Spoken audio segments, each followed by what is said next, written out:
Good afternoon, everybody, and welcome to another chat around in conversation with. It's my extreme pleasure to be chatting with a powerhouse in the impact space.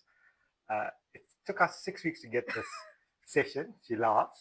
Both of us been really busy, but and thank you very much for making time to chat today. Oh, you're welcome. I'm glad we got to meet in person, Thank finally. you very much. I just want to share a bit of a backstory. I've been working with WomHub, and I'll ask Ange to talk a bit more about their business and what they do. So I've been working with WomHub for the last 6 years. And upfront, here's a tip for entrepreneurs. If you want something, go out and get it. So I muscled my way into this family, and she laughs about it. They put out a call for mentors a couple of years ago, and I said, that's me. I get this email and say, why you? And I said, I actually want to give my time to fellow entrepreneurs. And that was the start of the journey. I didn't take no for an answer. And 5 years on, I'm still working with the WomHub team across a number of things that we do. I'm going to get to that just now. Before we get going about the business of WomHub, tell us a bit about yourself. I know the story. Tell us a bit about yourself. Outside of being the CEO of WomHub, where you currently sit, talk to us a bit about what led you over the last 15, 20 years and why you chose to be in this space. Thanks. Gosh, yeah, and I think as you get older, you start reflecting on what are those kind of guiding lights that got you to where you are. But I think a couple of things that maybe are surprising to people who only see the CEO role. Small town girl, grew up in Grahamstown, was born and bred there. And then was fortunate enough, I come from a very entrepreneurial family. So mom and dad had their own business, continue to drive their own businesses today. But fortunately, um, with quite a lot of foresight around, what do future careers look like in this kind of environment and stuff like that. So my dad definitely has been a guiding force in my life, and you kind of see that coming through strongly from across the years, and gave us the freedom to say, okay, well, what do you want to study? And from very early on, I think I had a strong empathetic sense around kind of solving the world's problems, even though you don't identify with that as a teenager. So initially, I wanted to study psychology and kind of just, take on everyone's problems. And it was actually his voice that reverberated back and said to me, you're going to end up taking so much of that on to yourself. I think you need to think again. And by the way, you're very business minded, so don't waste that. And of course, as a teenager, we don't like hearing stuff like that. So I was like, oh, he's trying to, clip my wings and all of that. But I listened and found myself doing business science at UCT, which was the serendipitous exact match of what I was looking for. In that I studied organizational transformation and business strategy and organizational psychology, which was very new at the time, but allowed me to combine commerce and psych. And actually, I didn't know what I was going to do with it. And then again, his face comes up in my journey. That was at Cape Town, and bright-eyed and bushy-tailed as I was in those years. Obviously wanted to stay in Cape Town. But from a career perspective, with his guidance, and I think so many of my early mentors, they were kind of like, you need to explore Joburg and build a career and think about what that looks like. And so soon after varsity, I moved to Joburg for 7 days. I was hugely against it. And I said, I will, to kind of appease everyone, I will pack clothes and I will go for 7 days. 25 years later, yeah. I'm still here. But that was then the start of a most incredible personal journey, and career being a big part of that. Finding myself in change management, organizational transformation, really thinking about what change looks like from a person's perspective. And then very strongly through corporate, developing in leadership development, mentorship, and the concepts of change. And I think that was in parallel with my personal life, around who I am as a person. I am incredibly privileged to have the most incredible daughter, who's an important part of my life. She's 17 now, so it really is like two full-time roles. but that journey of being a parent has and continues to fill me not only with so much joy, but so much inspiration around how you want to continue learning, how you want to think about the world and what you kind of give to it. Um, and I think that brought me to WomHub around how do we continue to make change? How do we connect with people on a very real level? And how do we drive impact in communities more broadly? And I come back to the 17-year-old. Just I had the privilege of meeting a couple of weeks ago. I invite you to lunch 10 other strangers. What do you tell them about one? And I think, yeah, some of the pushback has been around you do so many things. And at the heart of it, what I would, and having found myself in that kind of table recently, it really is we drive impact. We work in capacity building for women across the value chain. So whether we're trying to get women in the workplace to thrive, or whether it's building entrepreneurs in the future, at the end of the day, for us, it's around driving that impact, and that's what we do. We just do it in a number of different ways. I've been very privileged to have been part of the last 5 years of your journey, right? A couple of years ago, post-COVID, I walked into these offices, and now you've grown, right? Talk to us a bit about the growth and why the growth. Yeah, so I think the growth has been deliberate. You know, the the journey of WomHub has been around a growth journey. And so as we've supported entrepreneurs, it's almost taking those early steps and going, let us grow and then share what we've learned as part of that growth story. So I think there's definitely an intention around what more can you do. But it's been organic as well, around what are the problems we're trying to solve and listening to the feedback and the needs as they evolve for our participants and our beneficiaries and communities and economies that we work with. And I say to founders so regularly that we all experience growing pains, right?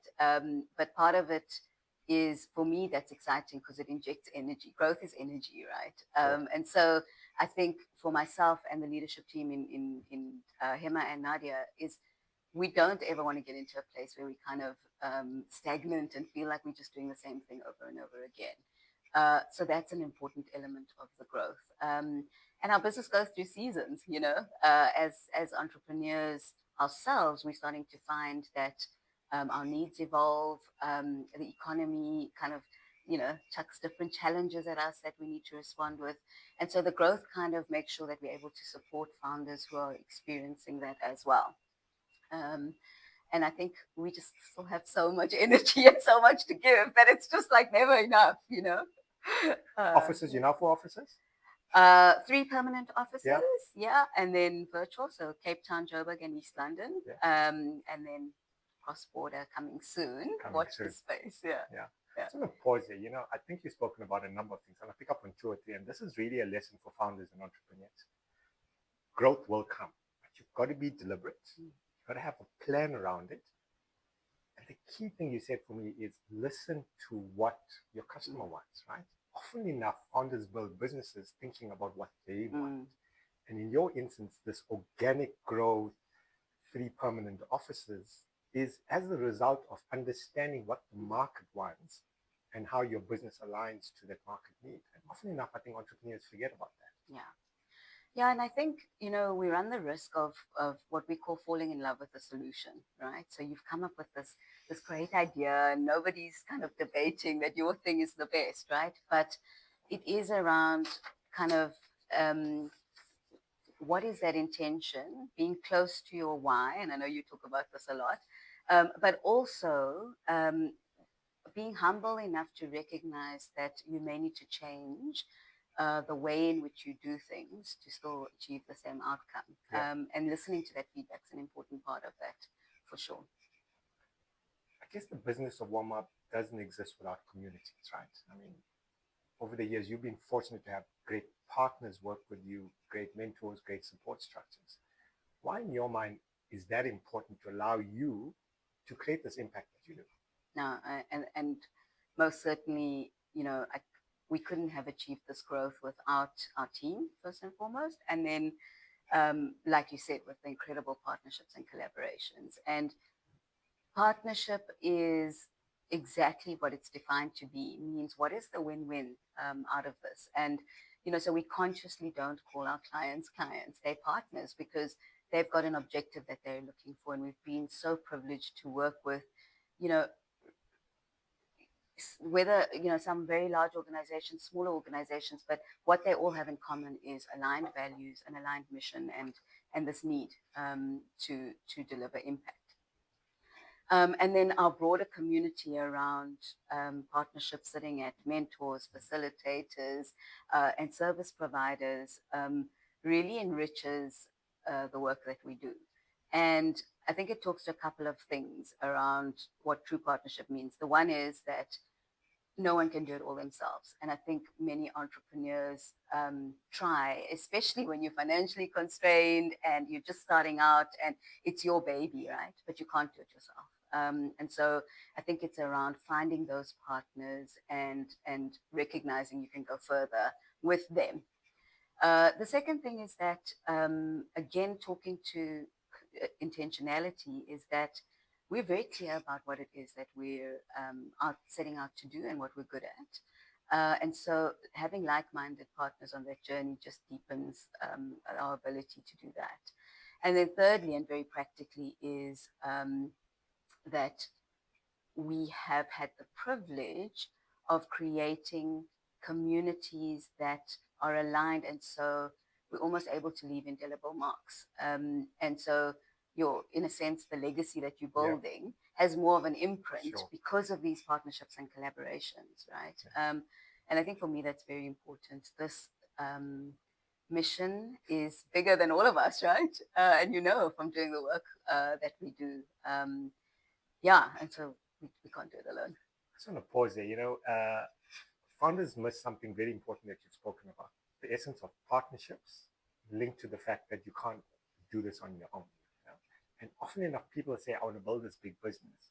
You can't do it on your own. And that's something you guys have learned. You continuously learn from and learn through those experiences to see how do you get better at it. And, I guess if you go back 5-10 years ago at the earlier stages of the business, a lot of things you've done in-house. And then bringing on board partners means you can do more, but with people who are aligned and that add value to your life and your business. Yeah.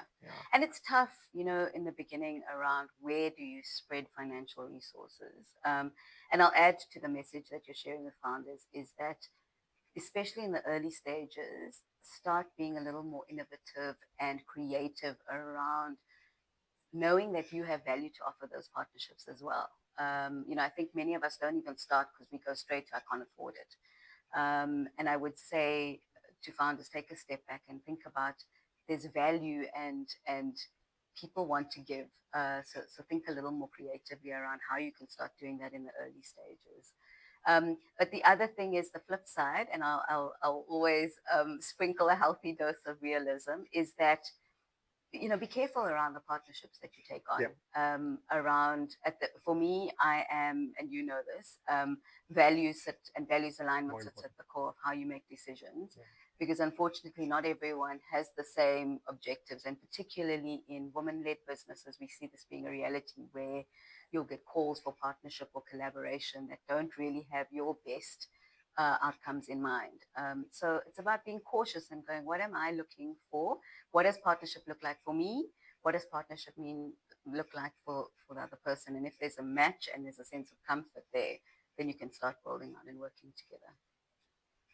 Over the years, you've impacted countless of lives of women founders and entrepreneurs. Perhaps share an experience of interaction with a founder that aligns to your mission. There's multiple stories. I know you have a book of them, but perhaps one or two that sort of like those founders really are why we do what we do. Yeah, thank you. And I'm laughing because one of the things I don't do as openly anymore, I still do, is I share my mobile number with all the founders and I go, I'm here for you. And when you do that, think about the consequences of that. But it means that you're building relationships with people more than ticking boxes and delivering programs. And that's why I get up in the morning. And there's a couple of, I guess, so many varied examples of what you talk about. But I think I'll start with the kind of programmatic and development experiences. And I think of two founders, and I can see their faces right in front of me now, who have really challenged not only our business model, but the why of like, why are they here? Yeah. What are we trying to do? Why are we pushing them into this kind of field of discomfort? And for those two founders specifically, having that direct contact, working with the team that we've got, has really transformed not only their lives but their businesses.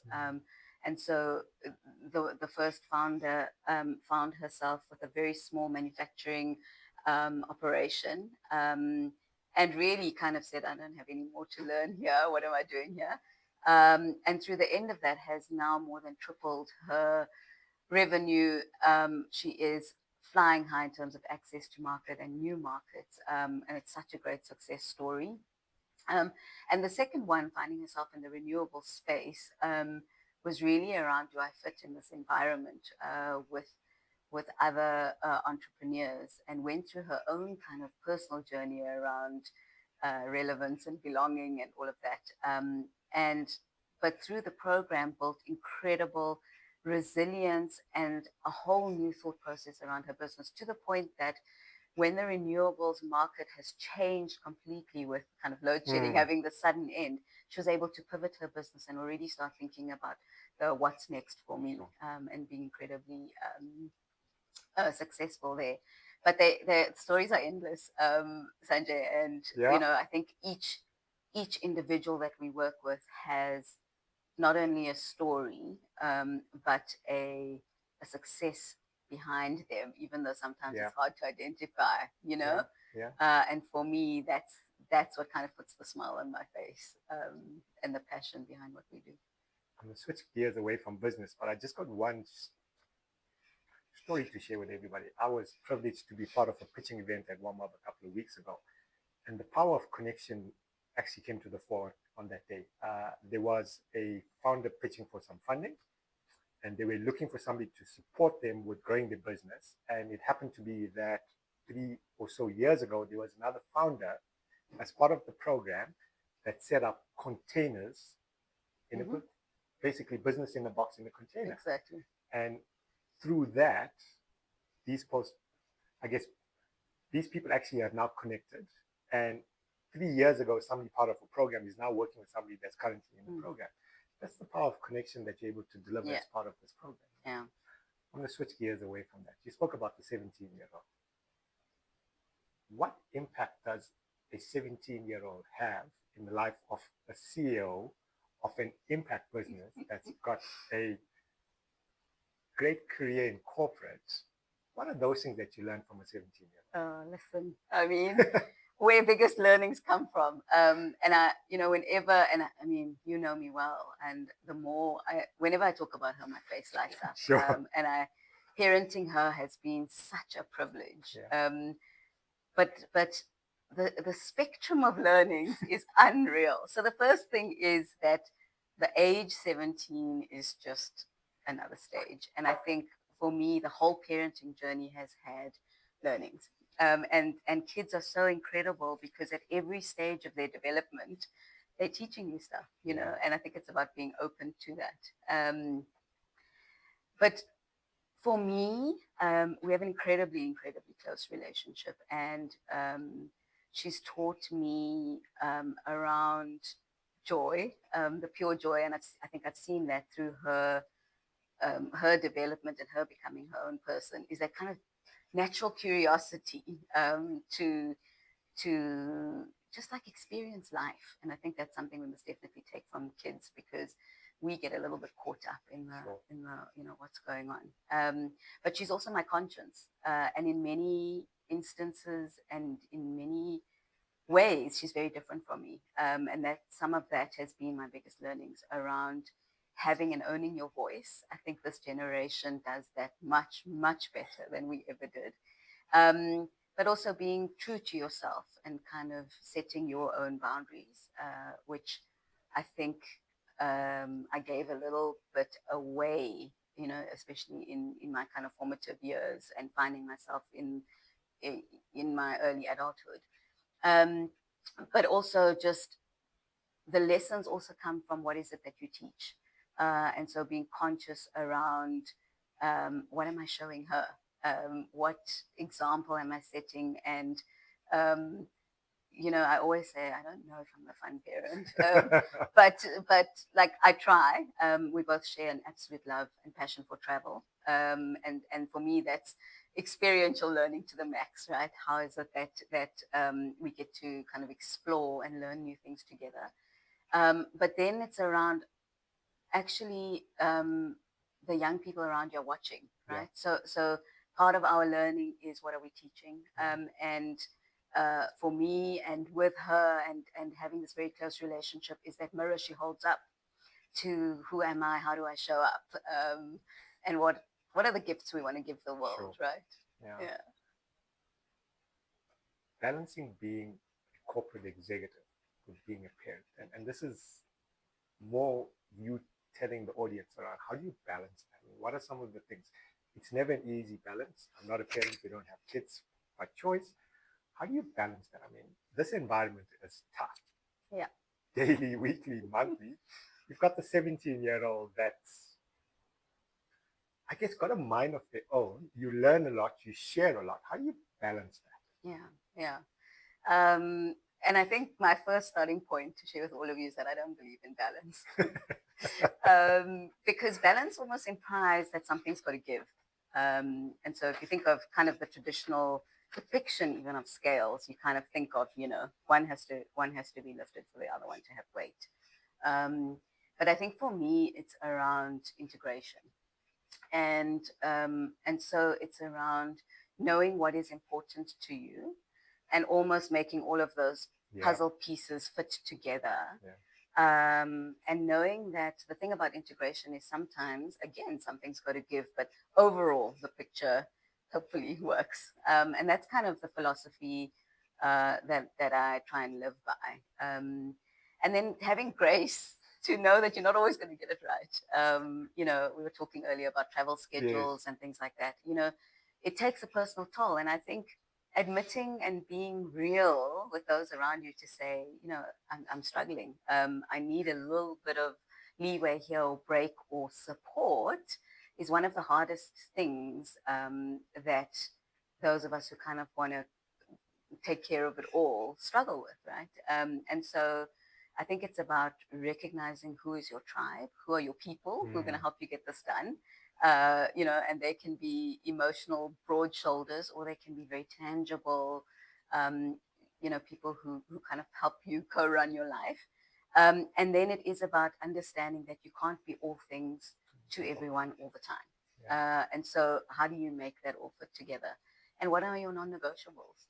I love this word integration, right? And it's actually so apt. It's not a balancing act. It's like, how do you make everything fit together? What's the puzzle look like today versus next week?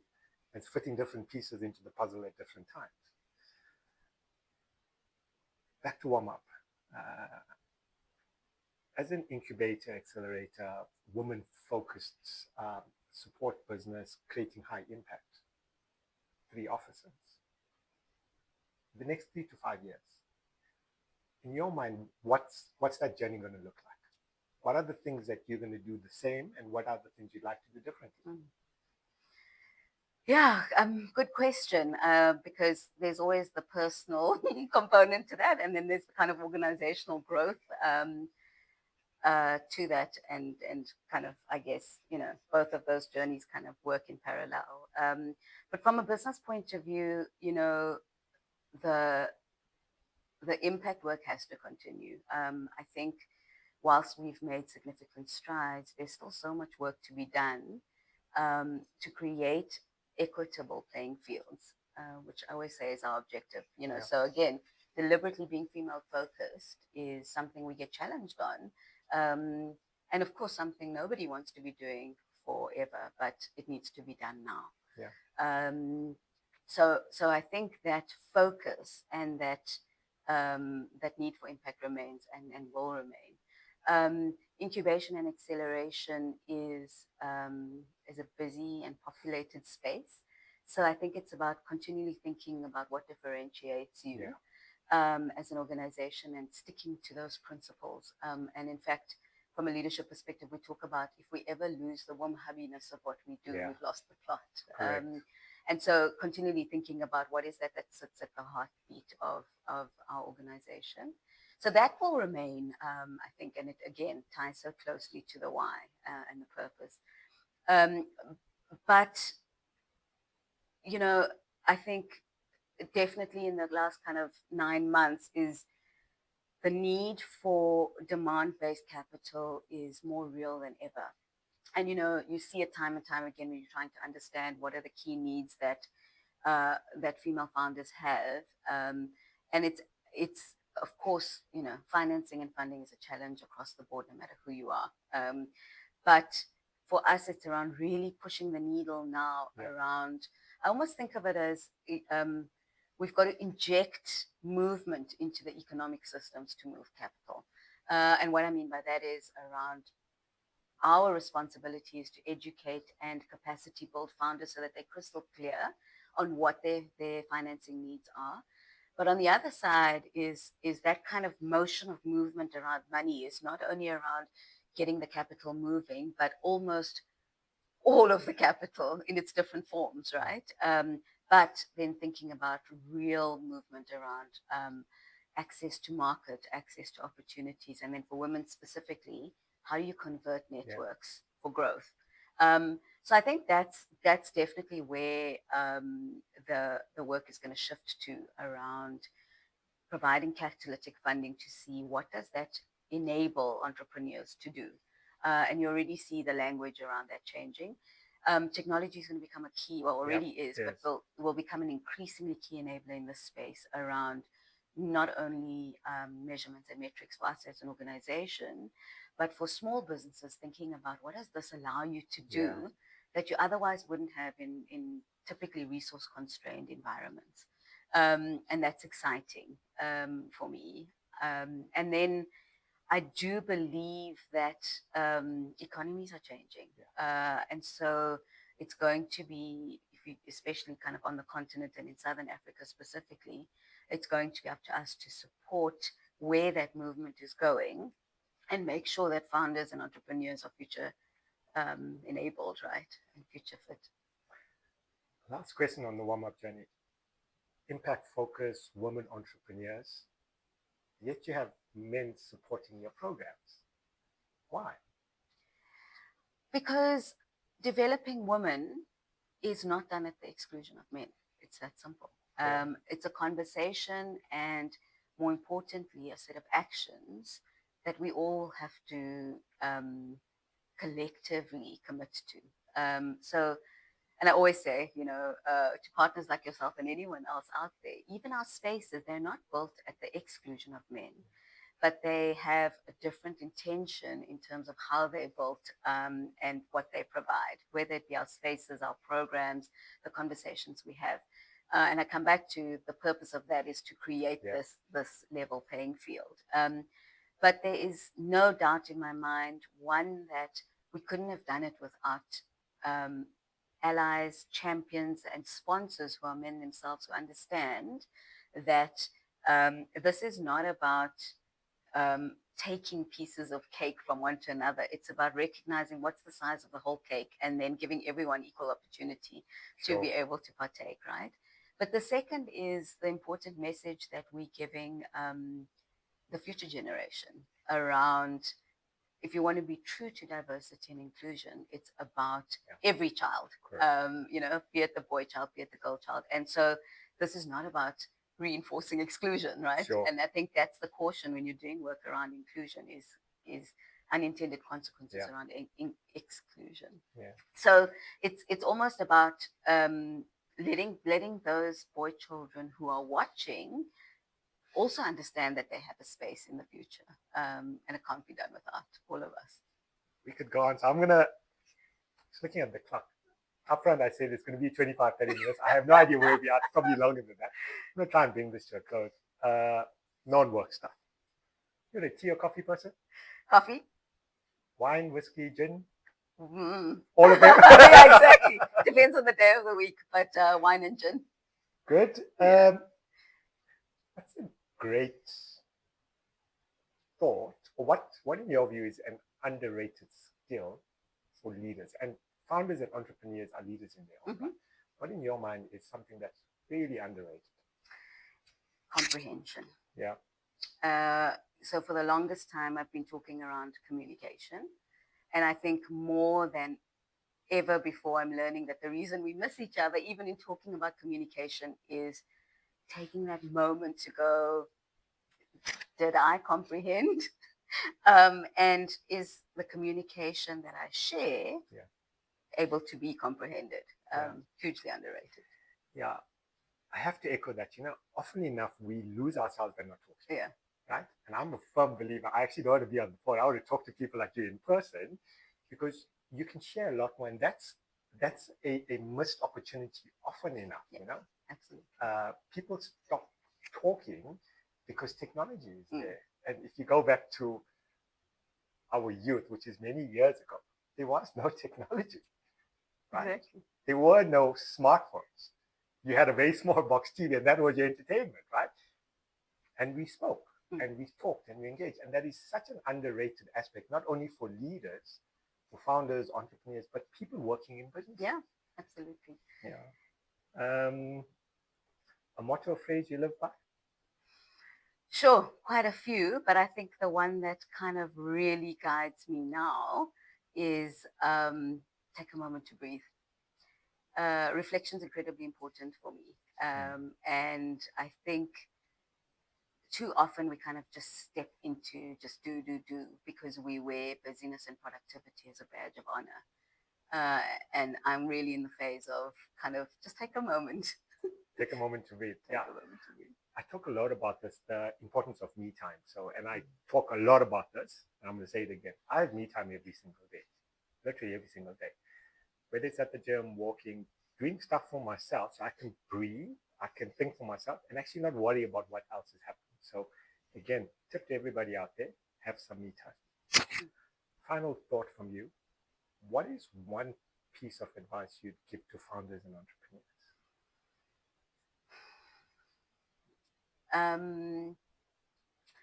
In the face of what feels insurmountable, count even the smallest win. We are energized by action. And so sometimes it feels like it's just surrounded by challenge. Yeah. But recognize, I think too often we move on, even when it's kind of been a small win. Recognize that, own it, and think about what are the next building blocks.